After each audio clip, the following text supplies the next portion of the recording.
এখন বাজে সকাল 6টা। আর ঘুম থেকে উঠেই দুয়ার ঘরে জলটা দিয়েছি আর বাইরে যে ছড়মারুনিটাতে সেটা দিয়েছি। আর উঠোনটা এখন ঝাড়ু দিইনি, ভাবলাম যে এখন তো কেউ ওঠেনি, তাহলে ঘরটা আগে মুছে নিই। তখন উঠলে সবাই পায়ে ছাপ পড়বে, যাওয়া আসা করবে, তাই ঘরটা আগে মুছে নিচ্ছি, তারপর বাইরেটা আর কি উঠোনগুলো ঝাড়ু দেবো। আর দেখো আমি সেই স্ট্যান্ডটা নিয়ে এখনও ঘর মুছছি। দুদিন মুছছিলাম না, হাতে মুছছিলাম, তো আবার স্ট্যান্ডটাকেই নিলাম। আর একটা নিয়ে আসতে বলবো ভাবছি, কিন্তু আর যাওয়াও হচ্ছে না। রুদ্র বাবার কাজ, এ কাজ সে কাজ, আর আমাদের গ্রামে তো পাওয়া যায় না, সেই যেতে হবে শহরে রামপুরহাটে। শ্বশুরমশাই গিয়েছিল বাজার, কিন্তু আমার আর বলা হয়নি। তো এবার যদি রুদ্র বাবার যায় তাহলে বলবো একটা স্ট্যান্ড নিয়ে আসবে। আর যতদিন চলছে ততদিন চালাই আর কি, এরকম করেই। আজ অনেক দিন পর তোমাদেরকে বিছানা ঝাড়াটা শেয়ার করা হচ্ছে। কয়েকদিন থেকে তোমাদেরকে আর কি বিছানা ঝাড়াটা শেয়ার করাই হচ্ছিল না। কারণ কি বলো তো, বাবুকে তো এখন ওঠায় না, খুবই ঠান্ডা তো বাইরে দুই দিকে বাঁশবাগান, খুবই ঠান্ডা। বাইরে বেরোলেই ও একটু দেরিতে ওঠে, আর ওকে ওঠায় না আমি এমনিতে। আর কি জানো তো, আর বাচ্চারা যদি শুয়ে থাকে তাহলে কোনো কিছু দিয়ে খাট ঝাড়তে নেই, গুরুজনরা এটা বলেন, তার জন্য আর কি এটা করি না। ও যখন ওঠে তারপর আর কি পরিষ্কার করে নিই। তো আজকে একটু আগেই বাবু উঠে পড়েছে, তাই ভাবলাম যে আজ তোমাদেরকে বিছানা ঝাড়াটা শেয়ার করি, তাই আজ তোমাদেরকে শেয়ার করলাম। এর আগেও অনেকগুলো কাজ করেছি, কিন্তু সব কাজ তো ব্লগের মাধ্যমে শেয়ার করা হয় না। কারণ সমস্ত কাজই যদি আমি একটা ব্লগের মধ্যে দেখিয়ে দেবো তাহলে তো ব্লগটা অনেক লং হয়ে যাবে, অনেক বড় হয়ে যাবে। তার জন্য আর কি করা হয় না। আর আমি শুধু ব্লগ বানানোর জন্য যে কাজগুলো করছি সেটা তো নয়, আমার তো সংসারের কাজ আমাকে করতেই হবে, সে আমি ব্লগ করি আর না করি। তাই যতটুকু পারি তোমাদের সাথে শেয়ার করি। গুড মর্নিং বন্ধুরা, আশা করছি তোমরা সবাই ভালো আছো, সুস্থ আছো। আমি অনেক ভালো আছি। আর এখন বাজছে সকাল 8টা, আর এখন থেকে ব্লগটা স্টার্ট করছি। তোমরা ফুল ব্লগটা দেখতে থাকো, আশা করছি ভালো লাগবে। আর দেখো রুদ্রর বাবার সোয়েটার পরে নিয়েছি, কারণ আমার এই যে সোয়েটারটা কালকে কেচেছিলাম কিন্তু শোকায়নি, তাই সকাল সকাল রোদে দিয়ে দিচ্ছি যেন আজকে বিকেলবেলা পরতে পারি। ওর সোয়েটারটা একটু বড় বড় হচ্ছে, দেখো হাতেও একটু গুটিয়ে নিয়েছি, দুই হাতে দুই দিকেই গুটিয়ে নিয়েছি। আবার এই দিকটাতেও একটু লং হচ্ছে বেশি, তার জন্য এই দিকটাতে নিচের দিকটাতেও একটু গুটিয়ে নিয়েছি। তো যাই হোক, বাড়িতে তো পরা গেল, আর সন্ধ্যেবেলা পরেছিলাম, ওই সকালবেলা একটু পরেছি, এবার খুলে দেবো, একটু রোদ বেরোলে খুলে দেবো, আর পরবো না। আর এই সোয়েটারটা পরে বাইরে যাবো না, তো সবাই তাহলে হাসাহাসি করবে আর কি। তো যাই হোক, তোমরা ফুল ব্লগটা দেখতে থাকো। স্নান করতে যাব, তো ভাবলাম স্নান করার আগে উনুন শালটা লেপা নেকা করে দিই। তো তাই দেখো আমি ছাইগুলোকে তুলে নিচ্ছি।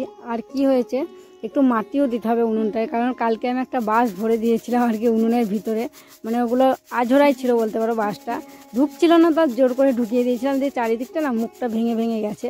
তাই মুখটাকে একটু ভালো করে মাটি গোবর দিয়ে প্লেন করতে হবে।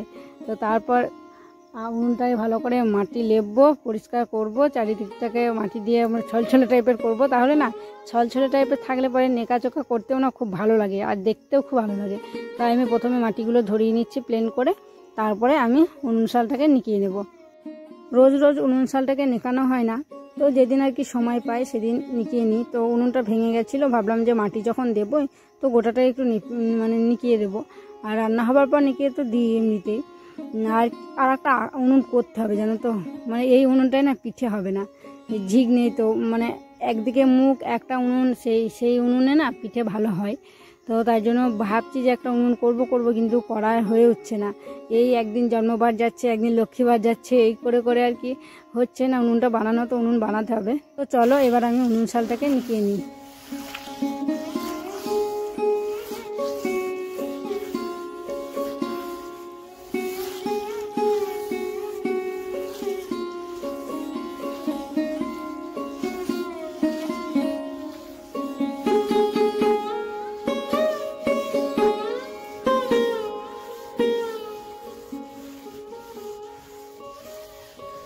উনুন শালের ভেতর দিকটা দেখো আমার নিকানো হয়ে গেছে, এবার আর কি মুখের দিকটা নিকালেই নেকানো কমপ্লিট হয়ে যাবে।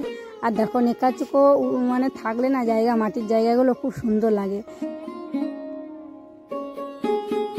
রান্না শাল নেকানো হয়ে গেছে, তারপর আমি এই যে আমরা যে জায়গাটায় ভাত খাই সেই জায়গাটা কত সুন্দর করে গোবর মাটি দিয়ে লেপে দিলাম, কত সুন্দর লাগছে। আর কি বলতো, খাওয়ার জায়গায় যদি পরিষ্কার পরিচ্ছন্ন না থাকে না একদমই ভালো লাগে না, খেতে রুচি হয় না। তো একদম পিঁপড়েতে মাটি দিলে এবজো খেবজো করে রেখেছিল, তাই গোবর মাটি দিয়ে গোল করে কি সুন্দর নিকিয়ে দিলাম। আর এবার স্নান করতে যাব, কিন্তু নারকেল তেলটা তো এখন শীতের দিন জমে গেছে, দেখি গড়লো নাকি। কোন সকালবেলায় আমি ঘুম থেকে উঠে এটাকে রোদে দিয়েছি, তখন অবশ্য রোদ আসেনি, এখনও গলেনি, নড়ছে না, এখনও শক্ত হয়ে আছে। তো এটা একটু গলুক, তারপর মাথায় নেব, নিয়ে তখন স্নান করবো। এই তেল আনা হবে না শীতে, বুঝলে, নিহার তেলগুলো আনতে হবে। এটা তো নিহার, উত্তম নিহার, শুধু নিহার টানতে হবে। আজকে তো বৃহস্পতিবার, তো আমি স্নান টান করে পুজো পাঠ করে আগে আমি মুড়ি খেয়ে নিয়েছি।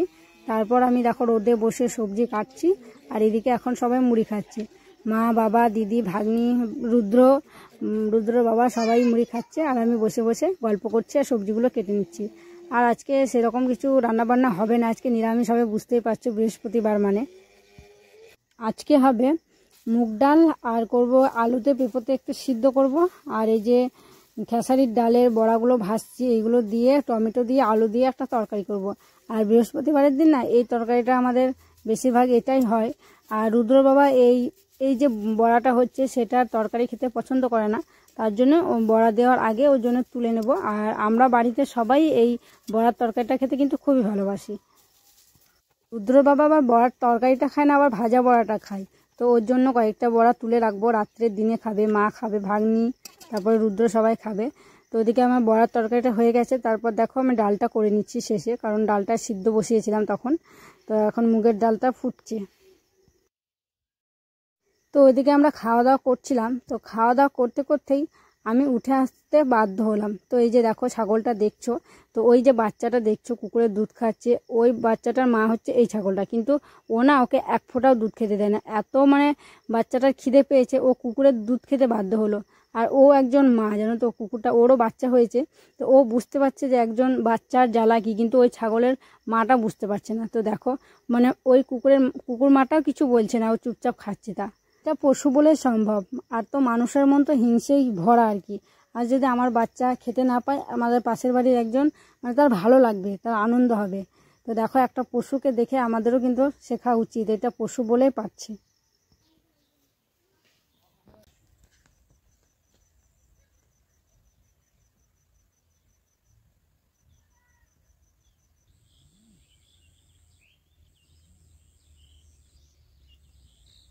খাওয়া দাওয়া করেই চলে এলাম আমাদের সেই জমিতে, যেখানে লাগানো আছে আলু আর লাগানো হয়েছে শাক।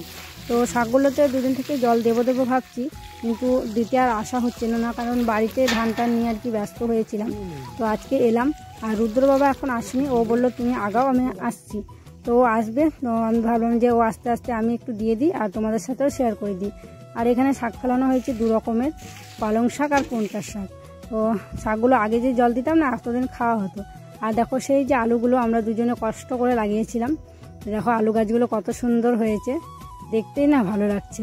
আর একদিন এসেছিলাম তোমাদের সাথে শেয়ার করেছিলাম, তখন ছোট ছোট ছোট ছোট গাছ ছিল, আর এখন কিন্তু অনেক বড় বড় গাছ হয়ে গেছে।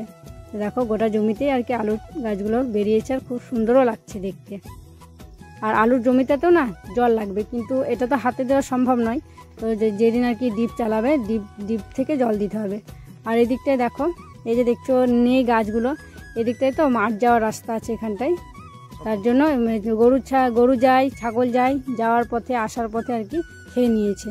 তো এইখানটাতে না ঘেরা দিতে হবে, নেট নিয়ে আসতে হবে, নেট দিয়ে গোটাটা ঘিরে দিতে হবে, নাছাড়া এই রাস্তাতে আর কি ছাগল গরু যাওয়ার মাঠ যায়, দিয়ে খেয়ে নিয়েছে। প্রায় সব শাকগুলোতে দেখো জল দেওয়া হয়ে গেছে, তাও ভাবলাম যে আরেক বালতি দিই, কারণ টমেটো গাছগুলো দিতে আছে। দেখো শেষ বালতি জলটা আনতে গিয়ে আমার জুতোটাই গেল ছিঁড়ে, আর কাটা পড়ে আছে বলে আমি জুতো পরেই জলটা দিচ্ছিলাম।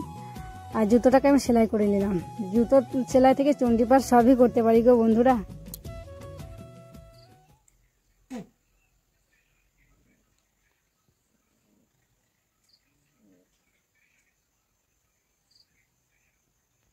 তো কত চা নিয়েছে দেখো, এক থালা চা নিয়েছে আর একটুখানি মুড়ি নিয়েছে, এত চা খেতে পারে তোমাদেরকে তো আগেই বলেছি, আবার বলছি।